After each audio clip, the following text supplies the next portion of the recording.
Bismillahirrahmanirrahim. Assalamualaikum warahmatullahi wabarakatuh. Waalaikumsalam. Waalaikumsalam warahmatullahi wabarakatuh. Alhamdulillahalamin, kita panjatkan puji dan syukur kehadirat Allah Subhanahu wa taala bahwa pada hari ini kita bisa bertemu dalam keadaan sehat walafiat. Kuliah daring pertama, mata kuliah SIMI, Sejarah Indonesia Masa Islam. Untuk memulai perkuliahan pada hari ini, mari kita bersama-sama melafazkan basmalah. Bismillahirrahmanirrahim. Oke, kuliah perdana hari ini adalah pengantar sifatnya untuk memberikan gambaran pada Anda selama satu semester perkuliahan kita ini akan seperti apa. Ya. Karena itu izinkanlah saya untuk share screen tentang mata kuliah ini. Oke, sudah nampak ya? Sejarah Indonesia Masa Islam. Nah, ini nama saya. Kode dosen saya 1389. Kita kuliah dari 8.40 kalau luring ya, sampai 11.10. Tapi karena dunia maya kita akan isi dengan kegiatan yang lain. Ya. Jadi pastikan Anda mengontrak mata kuliah ini dengan dosen pengampu saya ya. Jadi sebab ada kelas lain yang dosen pengampunya Ibu Leli Yulipar. Supaya nama Anda pasti masuk di sistem ya, dalam absen komputer. Oke, ini sifatnya pengantar dan silabus atau cakupan mata kuliah ini. Jadi apa sebenarnya tujuan mata kuliah SIMI ini? Sejarah Indonesia Masa Islam. Ya. Jadi diharapkan mahasiswa dapat memahami, tentu tidak hanya memahami, tapi juga menganalisis, ya, menjelaskan, dan juga tentu dengan berpikir kritis, memiliki pertanyaan-pertanyaan kritis, jawaban-jawaban yang juga mampu memberikan pandangan baru, temuan baru, ya, tentang pola-pola perkembangan Islam di Indonesia, pola-pola Islamisasi di Indonesia, termasuk juga aneka kejadian, aneka peristiwa berkenaan dengan sejarah perkembangan Islam di Indonesia. Sejak kapan? Sejak abad ke-13 hingga sekarang. Mengapa abad ke-13? Sebab sejarah itu sangat ditentukan oleh bukti-bukti dan fakta-fakta historis. Ya. Jadi bukti-bukti fisik, bukti-bukti tangible sampai sekarang itu menunjukkan bahwa Islam mulai bertapak dan berkembang, bahkan membentuk sebuah polity atau kekuasaan politik itu sejak abad ke-13, 1200-an, hingga sekarang tentu, karena sekarang umat Islam ini adalah majority di negara Indonesia. Kalau ada temuan sejarah yang sifatnya tangible, yang sifatnya physically, ya, sebelum abad ke-12 mungkin bisa digeser. Misalnya temuannya Ricklef, Merle Calvin Ricklef, yang menunjukkan bahwa sebelum abad ke-13 sudah ada juga bukti-bukti Islam abad ke-12, artinya 1100. Karena itu boleh juga dari abad ke-12 tentu hingga sekarang. Jadi kalau belum didukung oleh bukti-bukti, katakanlah bahwa Islam sudah berkembang di Indonesia sejak zaman baginda Nabi, abad ke-7, abad ke-8, dengan pernyataan baginda Nabi bahwa tuntutlah ilmu ke negeri Cina, maka kalau orang Arab mau pergi ke Cina tentu harus singgah di Asia Tenggara. Yaitu satu pendapat yang layak dipertimbangkan, tapi belum didukung oleh bukti-bukti yang ada di kawasan Nusantara. Ya. Cakupan materinya dengan demikian adalah sejarah perkembangan Islam tentu di berbagai daerah di Indonesia ya, sejak abad 13 hingga sekarang. Eh, Jangan juga kita memiliki bayangan bahwa Islam datang ke Indonesia itu secara serentak bersamaan pada semua daerah di Indonesia. Tidak, ya. Islam itu datang ke wilayah-wilayah di Nusantara yang sekarang sebagian besar menjadi wilayah Indonesia itu secara bergelombang dan berbeda-beda waktunya tiap daerah menerima agama baru ini. Jadi daerah Aceh misalnya, Sumatera Utara jelas itu daerah yang pertama lebih awal menerima agama Islam. Tapi di Jawa misalnya itu adalah abad ke-16. Jadi setelah terutama Kesultanan Malaka di semenanjung Tanah Melayu runtuh, diserang oleh Portugis, Islam mencari daerah baru, berkembang ke daerah lain, di pantai utara Jawa, di Kalimantan, di Sulawesi, di Maluku, dan sebagainya.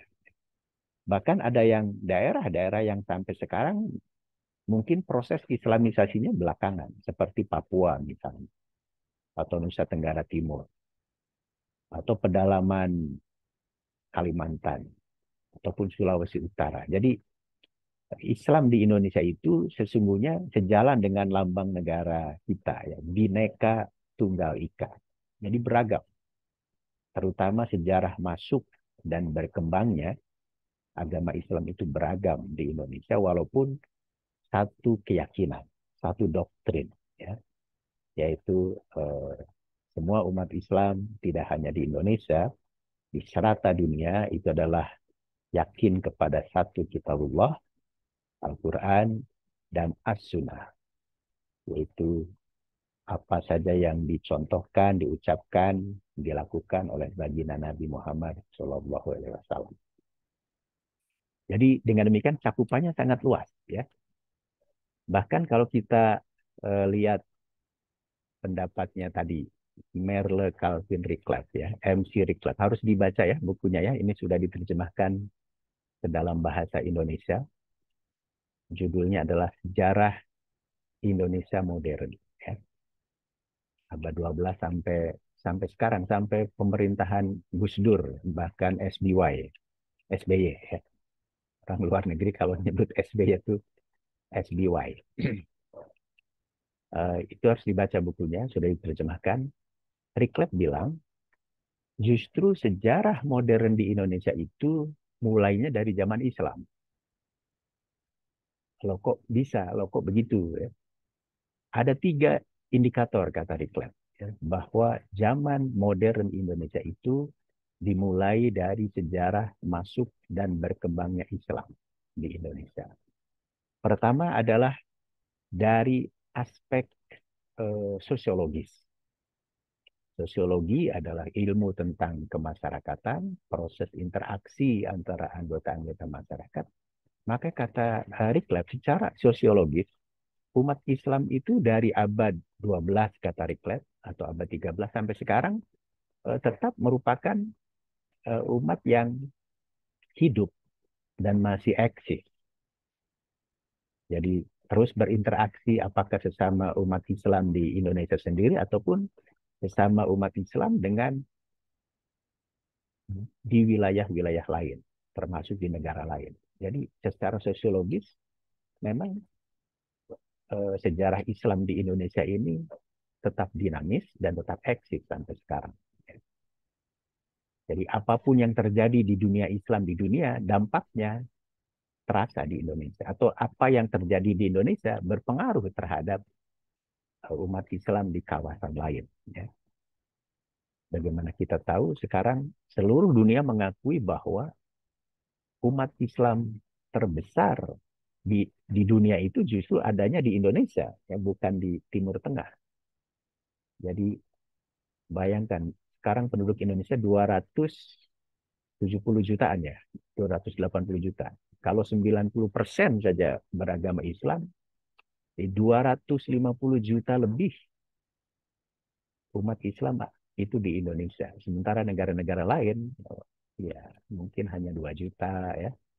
Ya, Arab kan penduduknya tidak lebih dari 20 juta ya, 20-30 juta. Jadi dengan demikian itu satu bukti kukuh bahwa secara sosiologis, kata Eric Clapton, umat Islam di Indonesia ini tetap dinamis dan tetap hidup. Ya. Yang kedua, secara ideologis dan politis. Juga umat Islam di Indonesia itu menunjukkan responnya yang luar biasa sejak abad 13 sampai sekarang. Islam tidak hanya sebuah agama, tapi juga sebuah way of life, sebuah jalan hidup, sebuah nilai, sebuah gerakan pemikiran bahkan. Ya. Dan sejak abad 13 sampai sekarang Islam menawarkan nilai, menawarkan gagasan, menawarkan gerakan termasuk gerakan pembaharuan dan itu mewarnai sejarah Indonesia sejak abad 13 sampai sekarang. Jadi eh, kalau kita lihat misalnya gerakan dakwah di Indonesia, apakah yang dilakukan oleh Muhammadiyah yang berdiri sejak tahun 1913 ataupun NU 1926 tetap eksis sampai sekarang. Ataupun termasuk gerakan-gerakan yang radikal ya, ya juga tetap eksis di Indonesia. Jadi secara ideologi politik umat Islam di Indonesia sejak dulu sampai sekarang terus mewacanakan gagasan tentang pentingnya nilai-nilai Islam diaktualisasikan dalam konteks keindonesiaan. Yang ketiga, kata Diklat, dan ini penting, secara historiografis pun, Islam adalah sebuah fenomena sejarah modern bagi masyarakat Indonesia. Karena apa? Karena sumber-sumber sejarah yang berkenaan dengan Islam sejak abad 12 atau 13 sampai sekarang masih bisa dibaca jejak-jejaknya.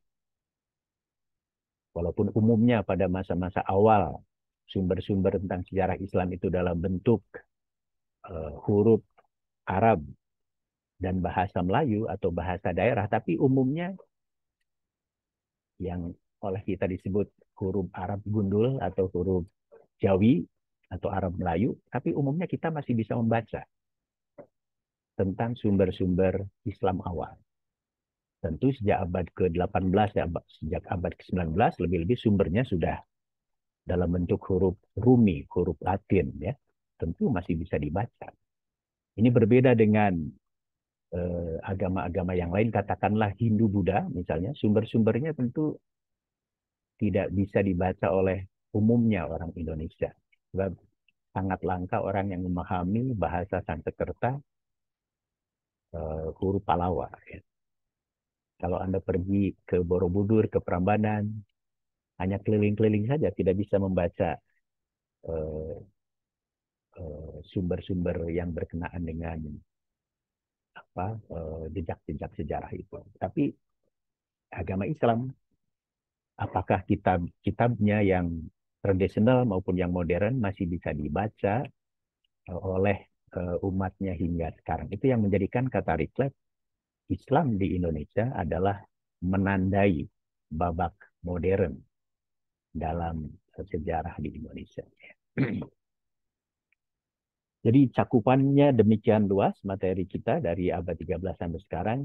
Karena itu tentu tidak akan bisa saya kuliahkan semuanya ya. Karena perkuliahan ini adalah di tingkat mahasiswa universitas, maka perkuliahan akan lebih banyak pada perbincangan, pada diskusi, pada presentasi makalah ya. Jadi saya mungkin akan memberi penjelasan secara umum tentang tujuan dan cakupan materi itu selama 4 kali pertemuan saja ya. Sementara sisanya nanti akan diisi oleh presentasi mahasiswa yang akan menjadi makalah individunya sebagai tugas akhir dari saya selama 1 semester.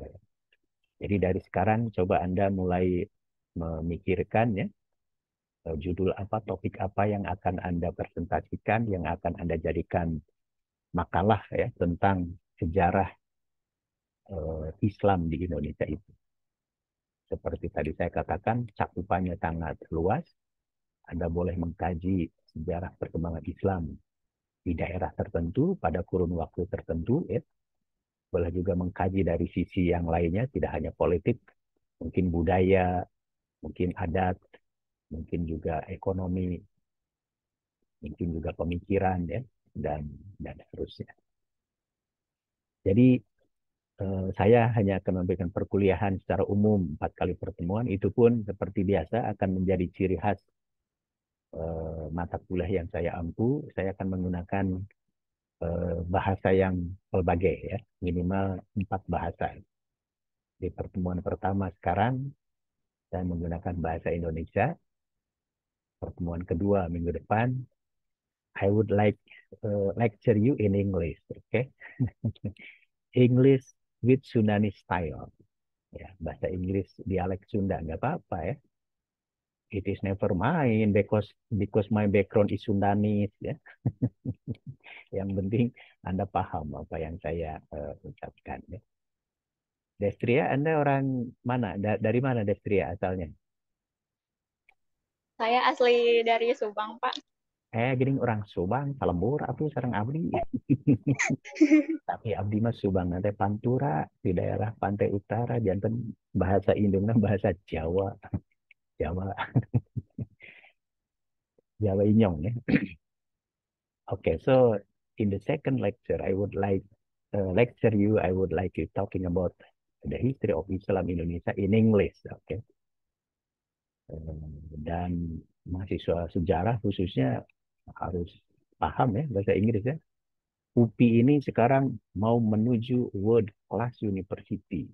Jadi kalau universitasnya mau menuju universitas kelas dunia, maka mahasiswanya nggak bisa memahami, mendengarkan, atau berbicara dalam bahasa internasional, yaitu bahasa Inggris, ya. Sebenarnya tidak hanya bahasa Inggris, boleh juga bahasa internasional yang lain. Bahasa Arab itu bahasa internasional juga, ya. Saya kan setiap sholat pakai bahasa internasional, Pak, bahasa Arab. Boleh juga. Tapi itu untuk sholat, ya. Kalau untuk bicara bisa nggak gitu sehari-hari. Atau bahasa Mandarin boleh juga, ya. Atau bahasa yang lain, Prancis. Tapi saya hanya mampu menguasai bahasa Inggris, ya. Dan bahasa Arab untuk sholat. Untuk berdoa. Pertemuan ketiga, saya mau menggunakan bahasa Melayu, bahasa Epinopin, ya.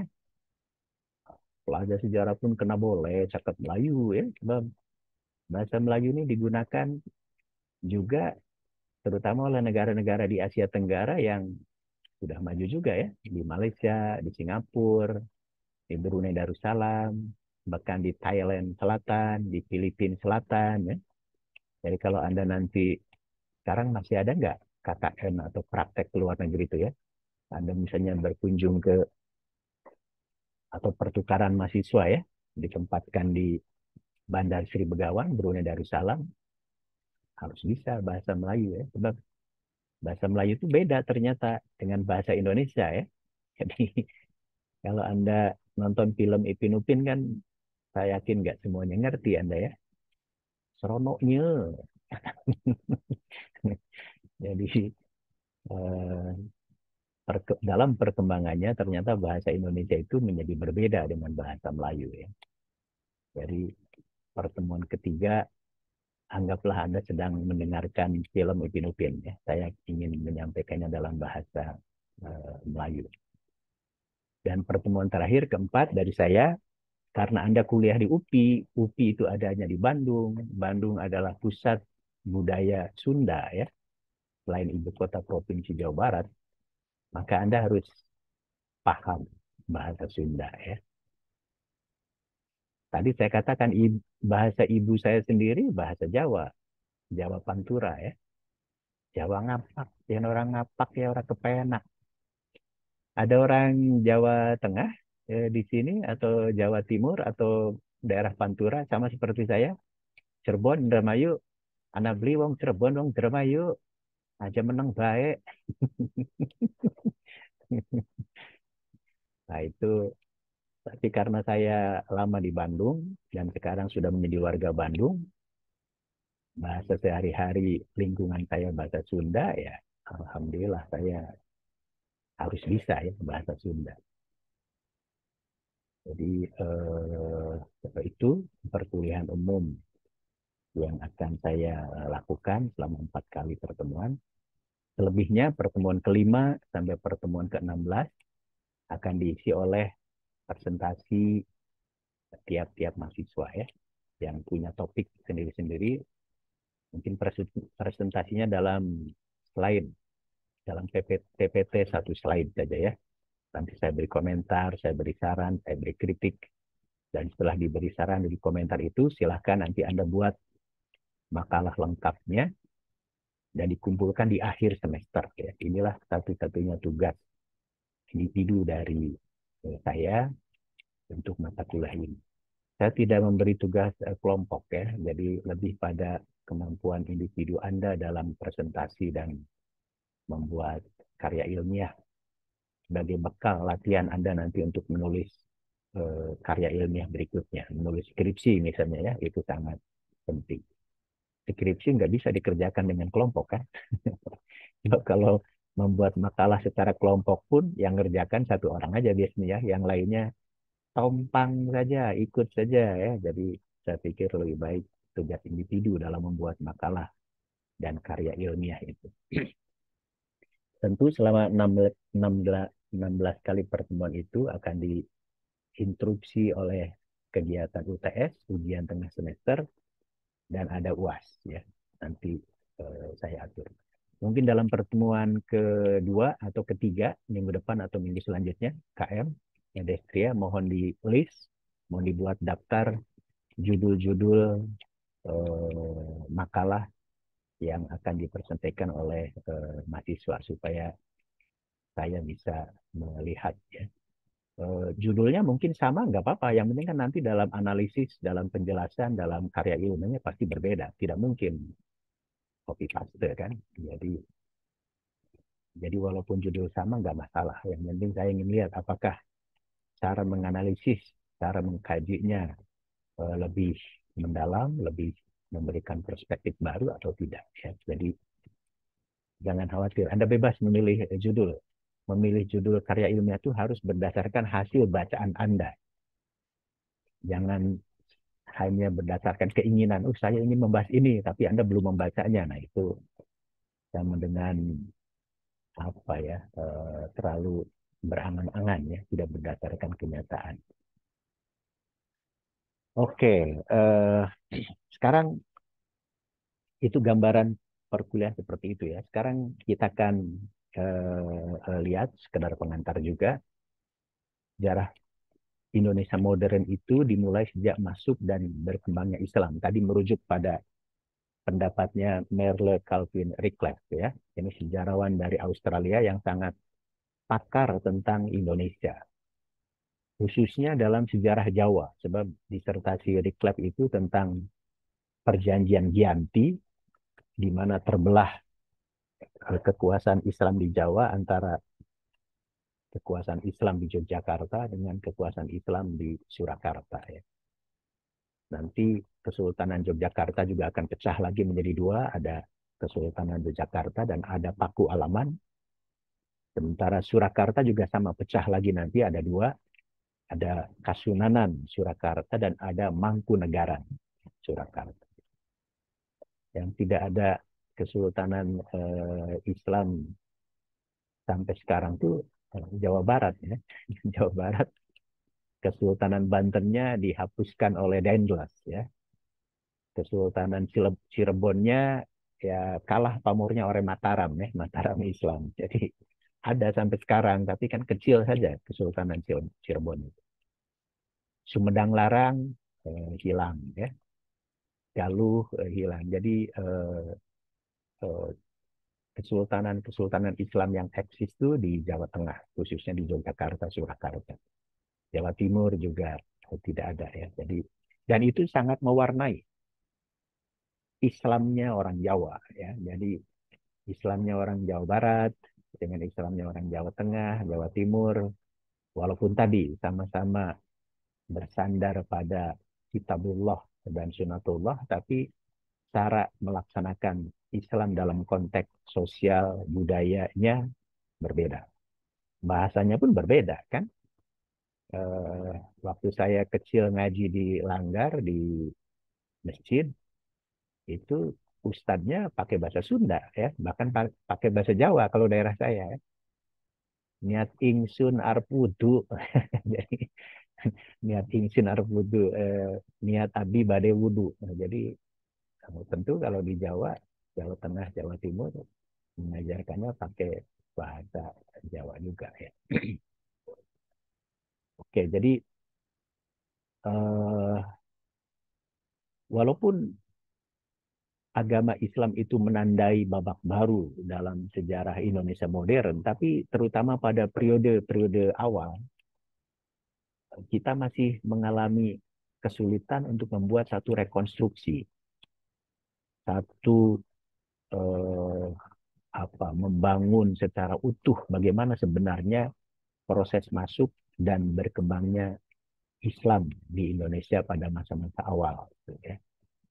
Yang tadi saya katakan tidak merata di semua daerah. Mungkin di daerah tertentu pada abad sekian, daerah yang lain pada abad belakangan. Karena itu sejarah Indonesia modern, khususnya pada masa-masa awal tentang perkembangan Islam masa-masa awal itu mengalami kompleksitas teori tentang berkembangnya Islam. Jadi banyak teori, banyak analisis, banyak pendapat yang menyatakan bahwa Islam itu datang ke Indonesia tidak hanya katakanlah berasal dari, misalnya ada yang menyatakan berasal dari Gujarat, dari India, ada yang menyatakan langsung dari Mekah, dari Timur Tengah, ada juga yang menyatakan dari Persia atau dari daerah kawasan Iran, Irak sekarang, bahkan ada yang menyatakan juga dari Mesir, ya. Bahkan ada juga yang menyatakan dari Cina. Sebab bagaimana kita tahu Islam di Cina juga berkembang pesat. Sampai sekarang ada suku Uighur yang jumlahnya besar juga ternyata hampir sama dengan umat Islam di Indonesia. Jadi kalau penduduk Cina itu jumlahnya 1 miliar lebih ya, kalau Uighur 10% saja dari penduduk Cina, berarti udah 100 juta tuh umat Islam di Cina. Bahkan kata Riklep, bagian daripada Wali Songo yang menyebarkan agama Islam di Jawa itu ada keturunan dari Cina juga. Jadi dengan menganggap Cina itu semuanya komunis sekarang ya, banyak juga terbukti suku Uighur Cina itu seorang Muslim yang taat juga. Dan nama-nama Cina Muslim biasanya menggunakan nama Ma. Ya. Ma itu dari Muhammad ternyata. Jadi kalau Ma Huan, Ma Andi, siapa lagi? Ma Jaki itu artinya Muhammad Jaki. Jadi Ma Huan, Ma apalagi itu artinya oh dia Muslim. Ya, suku-suku Uighur namanya kan lebih banyak eh, pakai Ma. Ya. Atau ya kalau diubah ke dalam bahasa Cina bisa juga mungkin tidak hanya Ma ya, nama lain misalnya Gong. Ya. Gong itu ternyata selamat ya. Gong si Pacai. Selamat tahun baru kan. Jadi kenapa nama orang Cina namanya banyak yang Gong ya. Bukan berarti dia tukang mukul gong, bukan artinya selamat kalau dalam bahasa bahasa Jawa, bahasa Sunda ya, selamat. Islam kan juga eh, artinya ya selain berserah diri juga kan salam ya, damai, selamat. Oke, jadi itu juga nanti akan kita bahas berbagai teori tentang masuk dan berkembangnya Islam di Indonesia. Termasuk juga Islam di Indonesia itu nampaknya pada masa-masa awal adalah satu Islam yang bercorak lebih pada supisme, gerakan supisme atau tarekat ke gerakan modernisme. Nanti akan juga saya jelaskan, dan ini terkait dengan buku yang sudah saya tulis tentang Islam di Indonesia dengan mengkaji tentang peranan tasawuf, peranan tarekat, dan gerakan sufisme dalam menyebarkan agama Islam di Indonesia. Dan ketika Indonesia memasuki zaman modernisasi, terutama kaitannya dalam merespon negara kolonial dan munculnya wawasan kebangsaan, agama Islam juga menawarkan tentang konsep konsep Islam dan kebangsaan dan negara kebangsaan, yang dan tentu tantangannya sampai sekarang. Biasanya zaman seperti ini dimulai pada awal abad ke-20 yang dikenal dengan gerakan modernisme Islam di Indonesia, hingga zaman Jepang, zaman revolusi, hingga zaman sekarang. Jadi Islam mengalami pergumulan juga dengan konsep-konsep negara kebangsaan, dan tentu mewarnai juga negara kebangsaan kita hingga sekarang. Dasar negara kita sekarang itu Pancasila, sila pertamanya jelas sekali, itu adalah nilai-nilai Islam. Dalam bahasa yang lain, ya, ketuhanan yang Maha Esa. Kata umat Islam itu kalimat tauhid itu, ya, ketuhanan yang Maha Esa itu. Sebab agama lain belum tentu Tuhannya Esa. Bahkan bagi agama Hindu atau Buddha mungkin juga berlainan, tapi ketuhanan yang Maha Esa itu adalah satu konsep tauhid yang coba dikenakan dalam konsep negara kebangsaan modern.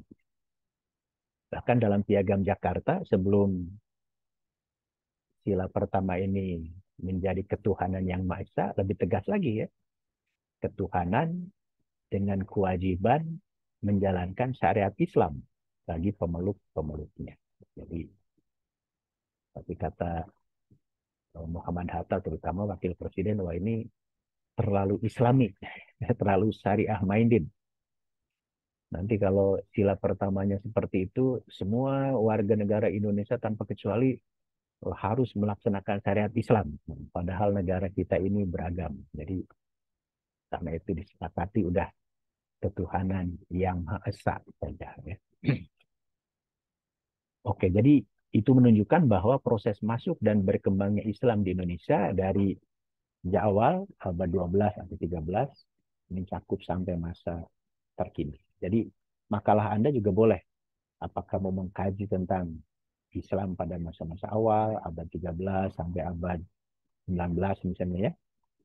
Atau dari abad 19 atau abad 20 sampai Indonesia merdeka, atau setelah Indonesia merdeka sampai sekarang, atau Islam pada masa reformasi. Jadi silahkan bebas Anda memilih topik dari zaman Islam pada masa-masa awal, Islam abad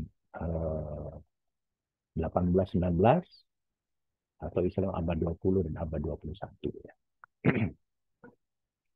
Nah, seperti saya katakan juga, ternyata perkembangan Islam di berbagai daerah itu mengalami perkembangan yang berbeda-beda. Ya. Tadi saya katakan sejarah Islam di Jawa umumnya berkembang pada abad 16. 15-16, terutama setelah Kesultanan Malaka jatuh ke tangan Portugis. Ya.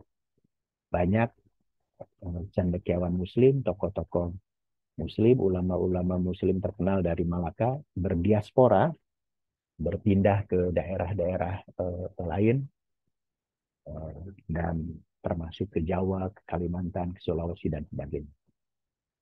Sementara sejarah Islam di Sumatera tentu lebih awal, terutama Samudra Pasai misalnya, yang dianggap sebagai titik tolak, ya, berkembangnya Islam di Indonesia dengan ditemukannya makam Sultan Malik Al-Saleh abad ke-13. Ya. Tentu sebelum bertapak dan membangun sebuah politi, sebuah kekuasaan politik, agama Islam sudah berkembang sebelum abad 13. seperti dinyatakan oleh Ricklet ya. Ricklet bilang abad 11 pun 12 Islam sudah bertapak, sudah ada jejak-jejaknya di Nusantara, di Indonesia. Islam di Sulawesi juga saya pikir ini hampir sama dengan Islam di Jawa, imbas dari kejatuhan Kesultanan Malaka. Di Kalimantan juga sama. Di Kalimantan banyak kesultanan-kesultanan penting ya. Di Kalimantan Utara ada Kesultanan Brunei, itu kesultanan yang sangat besar, sangat hebat dan tetap eksis sampai sekarang, menjadi negara tersendiri bahkan ya, negara kerajaan Islam. Kalau Indonesia punya ideologi namanya Pancasila, negara Brunei punya ideologi juga namanya MIB, MIB, ya, MIB, Melayu Islam Beraja. Jadi MIB, ya, Melayu Islam Beraja, itu menunjukkan bahwa kesultanan ini tetap eksis ya, dari dulu sampai sekarang. Di samping tentu ada kesultanan-kesultanan lain di Pontianak, kemudian di Kalimantan Selatan ada Kesultanan Banjarmasin ya, di Kalimantan Timur yang kemudian menjadi tenggelam karena intervensi pemerintah kolonial Belanda. Kemudian Islam di Maluku, kita juga mengenal ada paling tidak 2 kesultanan besar ya, yang jejak-jejaknya masih bisa diamati sampai sekarang, yaitu Kesultanan Ternate dan Kesultanan Tidore. Ya. Anda sudah pernah ke Maluku, terutama Maluku Utara ya? Jadi di Maluku Utara ini, Provinsi Maluku Utara, 2 kesultanan ini sangat penting. Saya pernah ke Kesultanan Ternate ya, dan Tidore ini. Jadi kalau pergi ke Maluku Utara tuh saya lihat seperti pergi ke Bandung, tapi Bandungnya tenggelam oleh laut gitu. Jadi antara satu gunung dengan gunung lain tuh, itulah Maluku Utara ya. Jadi dapat Anda bayangkan, Anda misalnya diam di Gunung Manglayang, yang lain diam di Gunung Tanggung Perahu, sementara yang lainnya itu laut. Nah itu kira-kira gambaran Maluku Utara itu begitu. Saya lihat, oh ini seperti Bandung, tapi Bandung yang tenggelam oleh laut. Gitu. Sangat indah ya, sangat cantik. Kemudian Islam di Nusa Tenggara, kita mengenal ada Kesultanan Bima ya. Nusa Tenggara Barat itu juga sampai Lombok, bahkan sampai wilayah Bali Timur ya, itu umumnya Muslim ya. Karena ada kesultanan besar di sini, Kesultanan Bima. Islam di Papua juga ternyata, terutama Papua Barat ya, Kepala Burung, apa tuh yang pusat pariwisata yang indah tuh Raja Ampat ya, itu ternyata Islamnya kuat juga ya. Dan itu karena pengaruh dari kesultanan di Maluku Utara, Ternate, Tidore, Jailolo yang melakukan kegiatan dakwahnya dan pengaruh Islamnya sampai ke Papua, khususnya Papua Barat. Ya. Jadi selama ini kita punya image Papua itu seolah-olah non-Muslim. Enggak, kalau Anda pergi ke Papua Barat khususnya, bahkan ketika saya pergi ke Wamena, satu daerah pegunungan di Provinsi Papua, ya, itu Muslimnya, Islamnya berkembang juga. Dan umumnya perkembangan Islam itu melalui pendidikan, ya, melalui pesantren, melalui gerakan dakwah yang menekankan pada bidang pendidikan. Dan itu juga yang dilakukan, saya pikir, Islam pada masa-masa awal lebih menekankan pada gerakan dakwah melalui bidang pendidikan. Sebab kalau melalui bidang politik umumnya akan mendapatkan tantangan yang cukup kuat. Dan sejarah politik Islam di Indonesia itu adalah sejarah kegagalan. Ya, karena kalau umatnya ingin membangun satu sistem politik, biasanya akan mendapatkan tantangan yang kuat. Kita mengenal sejarah DI, TII, Darul Islam, Tentara Islam Indonesia, ternyata bisa dikalahkan oleh negara nasional yang tidak menghendaki Islam politik. Ya. Karena itu Cak Nurholis Majid pada tahun 1970-an menyatakan bagi umat Islam di Indonesia harus punya slogan Islam yes, partai Islam no. Jadi sebab sejarah politik Islam itu selalu terpecah dan kurang berhasil. Termasuk dalam partai politik ya. Coba di Indonesia ini nggak ada partai politik Islam yang bersatu ya. Sampai sekarang.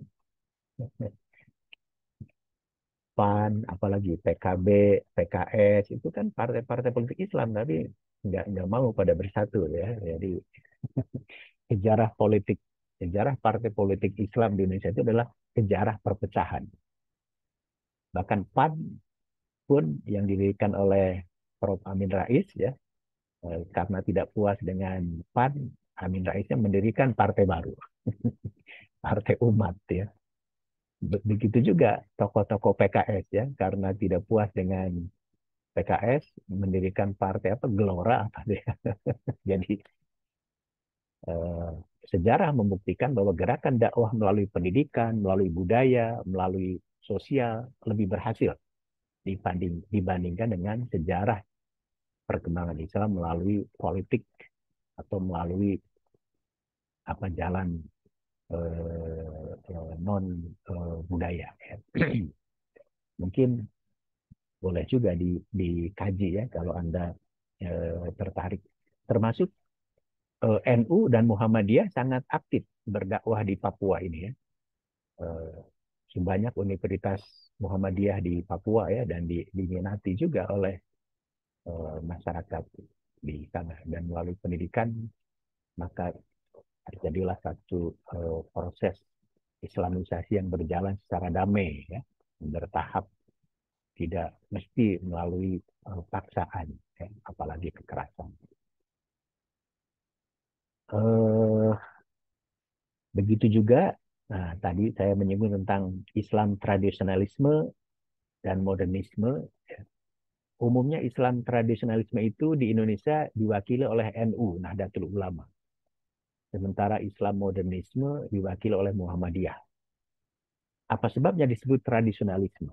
Sebab organisasi ini yang dianggap tradisional, dia masih mengapresiasi, masih menghargai tradisi-tradisi lama, kebiasaan-kebiasaan lama. Jadi orang NU itu, kaum Nahdlin itu punya apa ya slogan atau moto ya. Jadi pertahankan yang sudah baik dan ambil ide-ide baru yang juga baik ya. Itu sikap yang bijak saya pikir ya. Karena itu bagi orang NU dia bilang yang cocok berkembang di Indonesia itu adalah Islam Nusantara. Islam yang pelbagai budayanya, adat kebiasaannya yang harus tetap diapresiasi. Ya. Sementara Islam modern, sebagaimana diwakili oleh Muhammadiyah, umumnya agak kurang mengapresiasi tradisi-tradisi lama, tradisi-tradisi tempat, ya lebih pada gagasan-gagasan pembaharuan, ya, gagasan-gagasan modern. Karena itu dibandingkan dengan NU dari sisi keanggotaannya, maka Muhammadiyah ini boleh dianggap organisasi Islam terbesar kedua ya setelah NU.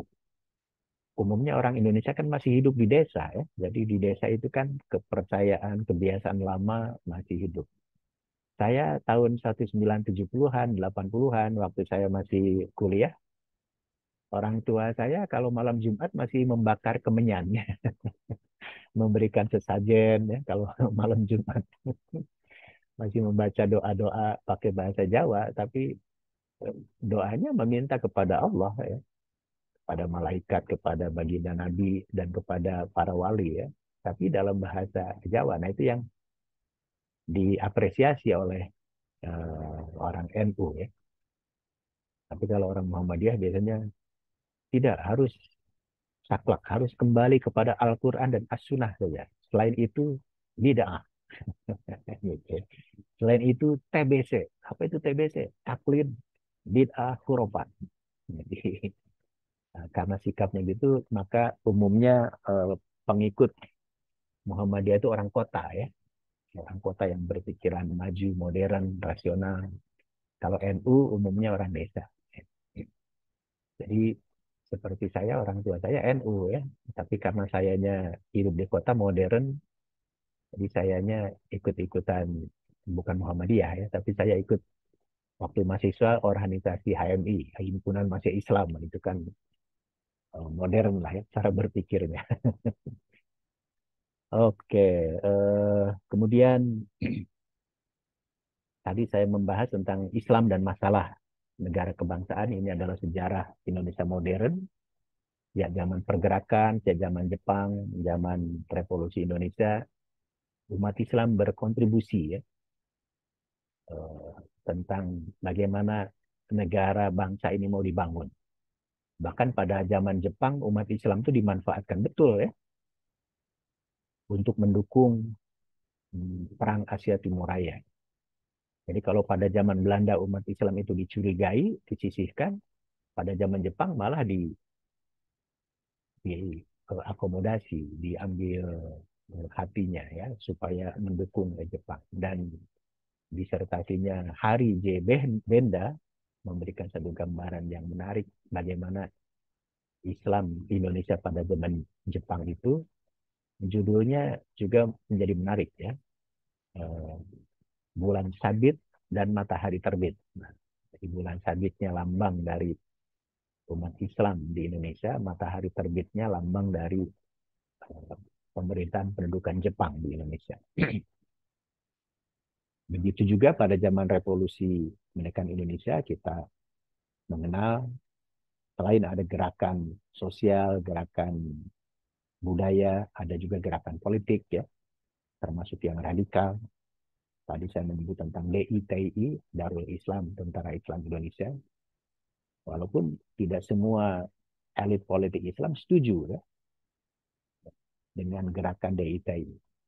Yang tidak setuju tentu yakin bahwa negara Indonesia Republik ini juga masih bisa mengakomodasi dan mengaktualisasikan nilai-nilai Islam. Karena itu eh, mereka yang tidak setuju dengan cara-cara DITI lebih bergerak di bidang parlemen misalnya, atau di bidang partai politik yang secara legal, struktural diakui oleh pemerintah Republik Indonesia.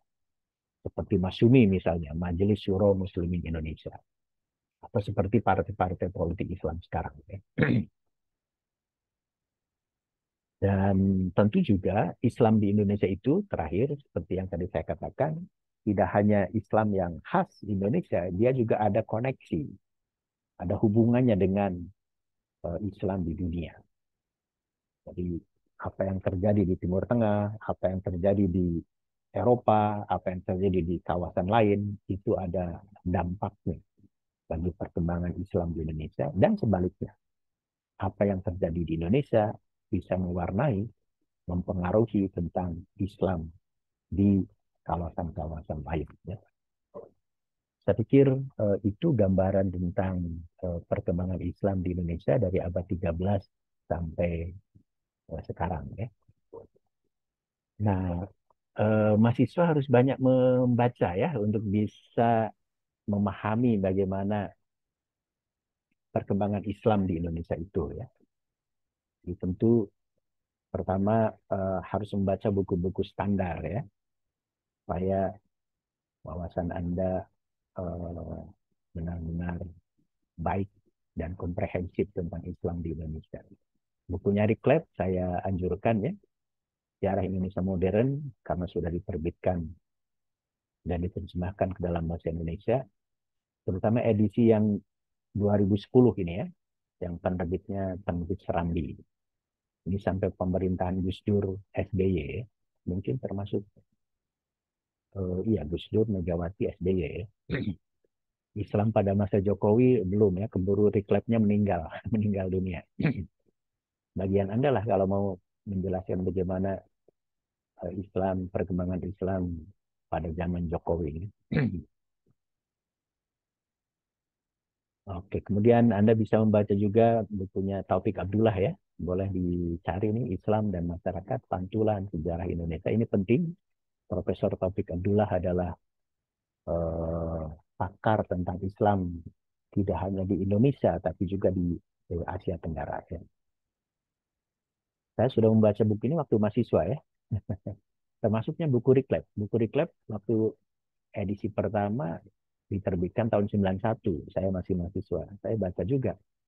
Tapi itu hanya sampai Orde Baru awal ya. Tidak sampai zaman reformasi. Yang diterbitkan oleh Gajah Mada University Press. Saya menganjurkan juga Anda baca buku saya ya. Saya nulis dengan rekan-rekan dari Brunei Darussalam. Itu tentang sejarah Islam yang tadi saya katakan pada masa-masa awal, terutama untuk melihat bagaimana proses Islamisasi Indonesia melalui gerakan tarekat, gerakan sufi. Jadi Islam di Indonesia ini nampaknya pada masa-masa awal lebih mementingkan gerakan yang sifatnya sufi daripada legal atau syariah minded. Gerakan syariah minded, gerakan Islam legal itu saya pikir baru abad ke-19, abad 20 akibat dari adanya gerakan Wahabi yang mencita-citakan perlunya umat Islam kembali kepada Al-Quran dan As-Sunnah saja, tidak boleh pada yang lain. Tapi sebelum abad 19, Islam di Indonesia itu sangat mengakomodasi keragaman budaya. Bahkan kalau kita melihat cara dakwah Wali Songo di Jawa, dakwahnya sangat budaya sentrik. Ya. Jadi melalui gamelan, melalui seni pertunjukan wayang, yang umumnya itu adalah media budaya pada zaman Hindu, tapi diberi makna, isi, dan substansi nilai-nilai keislaman. Bahkan ada indikasi Islam pada masa-masa awal tidak terlalu menekankan syariah. Ya. Jadi orang dia Muslim, tapi belum tentu melaksanakan syariah. Mungkin tidak sembahyang, tidak naik haji, tidak zakat. Yang penting Islam. Yang penting eling lan waspodo, mampu mengucapkan 2 kalimat syahadah, itu saja. Itu pun kalau tidak bisa mengucapkannya dalam bahasa Arab, boleh dalam bahasa Jawa ya, atau dalam bahasa Sunda. Dalam bahasa Jawa kan syahadat itu isun anekseni. Yen orang anak pangeran angin Gusti Allah lan isun anekseni yen Muhammad itu utusaning Gusti Allah. Nah, itu pun dah jadi Islam ya. Kalau sekarang mungkin wah belum sah itu, belum syahadat pakai bahasa Arab. Harusnya asyhadu an la ilaha illallah wa asyhadu anna Muhammadar Rasulullah. Saya pikir yaitu fenomena belakangan ya. Dulu para wali mengislamkan masyarakat Jawa itu dengan cara-cara budaya ya. Tidak mesti saklek syariah minded. Coba dapat Anda bayangkan ya, Anda sebagai mahasiswa Islam disuruh dakwah misalnya ya ke pedalaman Papua. Tentu Anda kalau berpikirnya syariah minded tidak akan diterima oleh masyarakat pedalaman Papua. Misalnya Anda bilang, hei orang-orang yang beriman, tutuplah auratmu. Sementara mereka masih pada pakai koteka. Kan tidak bisa kita saklek ya, menyuruh orang Papua itu suruh wudhu sekali 5 hari, suruh mandi atau suruh menutup auratnya. Budayanya masih begitu, jadi harus pelan-pelan melalui pendidikan ya. Atau seperti para wali atau para misionaris ya. Jadi dikawininya wanita anak kepala suku itu ya, nanti baru didirikan pusat dakwah. Mungkin tidak berhasil masyarakatnya sekarang, didiklah generasi berikutnya. Harus begitu, dakwah itu harus pelan-pelan ya, tidak bisa dengan cara yang radikal dan instan. Jadi saya menganjurkan baca buku saya ya tentang sejarah Islam, studi tentang tasawuf dan perannya dalam proses Islamisasi di Indonesia. Anda juga mesti membaca bukunya Ajumadi Ajra ya. Coba layari di internet ya, kayaknya sudah ada. eh, renaisan, bukan renain ya, renaisan Islam di Asia Tenggara.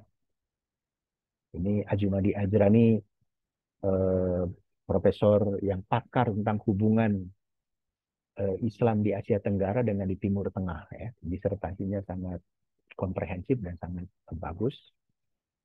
Sayang beliau sudah almarhum ya, tahun 2022 kemarin. Tapi disertasinya sudah diterjemahkan ke dalam bahasa Indonesia. Jaringan ulama Islam ya, antara Asia Tenggara dan Timur Tengah, boleh Anda dapatkan juga mungkin di Google ya. Kalau bukunya diterbitkan oleh Mijan, Bandung juga. Untuk melihat gerakan modernis Islam di Indonesia abad 20 sampai zaman Jepang, Anda boleh membaca disertasinya Deliar Nur. Ini disertasi di Cornell University Amerika Serikat ya, tapi sudah diterjemahkan ke dalam bahasa Indonesia. Boleh juga dicari. Dan terakhir, walaupun masih banyak ya, tentu buku-buku yang lain yang bisa Anda baca, Anda boleh juga membaca sama disertasinya tokoh Muhammadiyah ini Ahmad Syafi'i Ma'arif tentang Islam dan masalah kenegaraan. Jadi bagaimana perdebatan Islam di Konstituante pada tahun 50-an itu mewarnai pemikiran dan gerakan politik dalam sejarah Indonesia modern.